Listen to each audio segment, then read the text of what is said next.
Bienvenue sur Horizon News. Vous informez vite, bien et sans détour. Crise explosive au sein des démocrates au Bénin. Pourquoi Éric Oundété refuse-t-il de démissionner malgré les accusations? Patrick Djivo, ex-cadre du parti, lâche tout. Refus de parrainage, régionalisme, frustrations internes et sacrifices personnels. Une décision prise en une demi-journée qui secoue l'opposition avant 2026. Restez jusqu'au bout pour les révélations exclusives. Abonnez-vous à Horizon News. Aimez et partagez pour ne rien rater de prochaines actualités africaines brûlantes.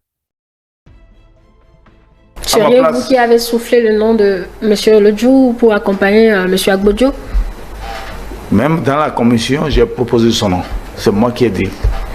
J'ai dit, je vois M. Lodjou là pour jouer l'équilibre et apaiser les cœurs. Et les gens ont appris, ils ont accepté avec moi. Le patron m'a appelé, il dit fais tout. J'ai appelé Lodjou, on a échangé, je lui ai parlé, j'ai tout fait pour que ça soit ainsi. Et ça a été avant que la situation ne tourne. Quand Sodjou n'a pas remis son parrainage, parce qu'il tenait mordicus. Il dit si c'est ça, je ne donne pas, quel que soit ce que vous allez me dire. Donc on est rentré dans cette situation, dans ce pétrin, et voilà, ça nous emmène.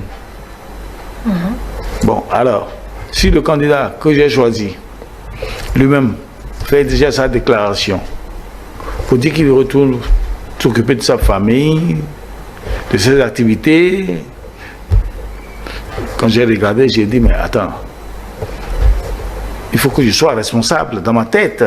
Jusque-là, je ne suis pas responsable. 10 jours après, il a tiré la conclusion. Moi, je pouvais aussi tirer la conclusion depuis 2022. Donc, je n'ai pas tiré, j'ai dit, mais attention, il a ses raisons. Il ne veut pas faire comme moi, où j'ai sacrifié ma famille, mes enfants, mon épouse. J'ai tout sacrifié. Et tout le monde le sait, que j'ai vraiment sacrifié. Je dis, mais écoutez, il faut savoir dire arrête. Et je l'ai fait. Je l'ai fait, il faut que je quitte. Si je ne quitte pas, je fais quoi là? Je ne fais rien. On va m'utiliser encore. On m'utilise, on va m'utiliser. On va continuer pas à m'utiliser à des fins inavouées. Non. D'accord. Alors, M. Agbodjo, lui, il s'est retiré. Il s'est retiré déjà. J'ai une question, mais elle est plus adressée à M.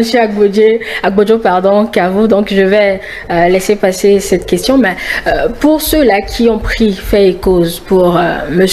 Oundété, qui était le candidat de cœur de nombre d'entre vous, alors, pourtant, M. Éric Oundété n'a pas démissionné pour autant, M. Djivo. Oui, vous savez, Éric, avec ce qui s'est passé, ou déjà au niveau du parti, on dit qu'il est à la base du refus de la remise du parrainage de Sodinou. Il a joué au malin. Il ne peut pas démissionner. S'il démissionne, il donne raison à ceux qui parlent. Il est obligé de subir. C'est ça. Il subit quand même depuis Paracourt. On se rappelle de ce discours qu'il a prononcé presque aux larmes. En pleurant, pas presque aux larmes, en pleurant. Tout le monde a suivi. J'y étais. Et il vous demandait à tout le monde, si je vous ai offensé, pardonnez. Pardonnez, je ne l'ai pas fait exprès. Et c'est vrai, il ne l'a pas fait exprès. C'est parce que les gens, c'est toujours l'animosité. Il vous fait tomber bien avant d'aller à Paracourt. Il le disait à qui voulait l'entendre. Nous allons le faire partie. Qui le disait à qui? En parlant de qui?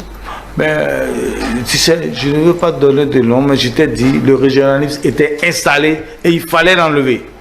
C'est là-bas, quand des gens voyaient la tendance, que le président a dit, attention, je ne peux pas enlever. Laissez-moi conduire. Et on laisse les gens comme ça. Et on a changé personne, on a ajouté certains. Mais tout le monde est resté presque. Sinon, le schéma qui était mis en place, c'était enlever Éric. Mais le terrain n'était pas très favorable pour. Parce qu'ils se sont dit, si jamais on le faisait, le parti se cassait depuis Paracourt avant qu'on vienne sur Cotonou, le parti serait déjà cassé. Mais ils ont joué la diplomatie pour tenir bon. Tenir bon, ben, il est normal de vous dire. Éric, il est le premier vice-président. Mais il n'a pas les attributs d'un premier vice-président. Il faut être courageux, il faut le dire. Qu'il a dépouillé de ses attributs. Oh. Quand vous créez un parti, vous dites qu'il y a un président, il y a un premier vice-président, il y a un deuxième. Quand le président est empêché, qui supplie? Dans la hiérarchie, c'est normalement dans la hiérarchie. Le vice-président, normalement. Tel n'est pas le cas, justement. Et qui supplée normalement? Qui supplée dans votre... vous n'êtes plus du parti, donc vous pouvez nous confier... Mais non, dans mon parti, celui qui est tout, mandaté, tout, oui. C'est le ministre Alassane Tigri. D'accord. Le président est là, mais de non. C'est choquant. Je sais que tout ça fait partie de frustration aussi à son niveau. Rappelez-nous mais il ne peut pas dire que lui, il occupe. Mais là, je ne peux rien dans la tête comme ça. D'accord. Je peux comprendre. Il doit être quoi? Je ne sais pas. 4e, 5e, 6e vice-président. D'accord. Mais honnêtement, là où nous sommes, Éric ne peut pas quitter le parti. Parce que s'il quitte, c'est donner de l'eau au moulin des gens. Finalement, vous l'abandonnez dans, je ne veux pas dire bergerie, mais en tout cas, vous l'abandonnez, Monsieur Djivo. S'il pense que lui peut continuer, je le laisse continuer, je ne vais pas lui demander de venir. Mais attention, je vais te dire ma démission, j'ai pris la décision en demi-journée. C'est en demi-journée. C'est quand on lisait les lettres de démission des députés ou bien... C'est le lundi nuit. Je n'ai pas dormi jusqu'au mardi. Parce que quand on va au siège, c'est la période des dossiers, tu restes, tu es tantôt au dossier, tantôt à l'informatique, tu es à l'aide. Et je suis rentré. J'ai dit, mais tout ce que je suis en train de faire là, en définitive, ça apporte quoi? J'ai dit, mais je m'échine. Regardez tout ce que j'ai fait aujourd'hui.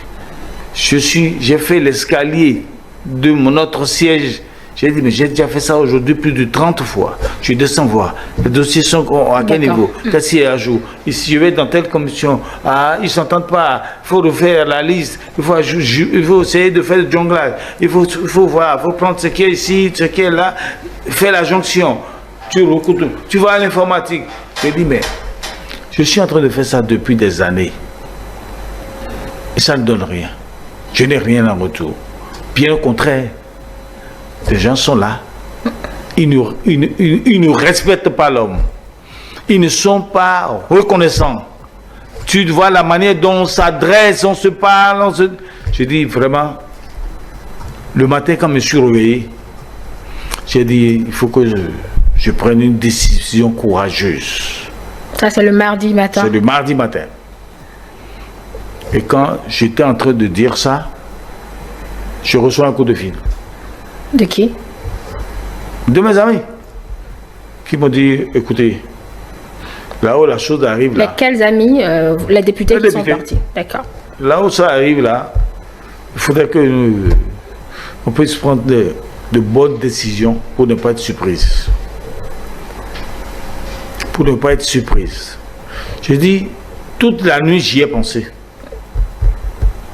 D'où la première déclaration que j'ai lue, moi-même. C'est la fin de ce décryptage exclusif sur Horizon News. Vous informez vite, bien et sans détour. Patrick Djivo quitte les démocrates après des années de sacrifice, dénonçant régionalisme, frustration et manque de reconnaissance. Éric Oundété, lui, reste malgré les accusations, une stratégie ou un piège? L'opposition béninoise est fracturée avant 2026. Dites-nous en commentaire, Oundété devrait-il démissionner ou persévérer? Votre avis nous intéresse. Abonnez-vous à Horizon News, aimez et partagez pour ne rien manquer des prochaines actualités africaines. À bientôt!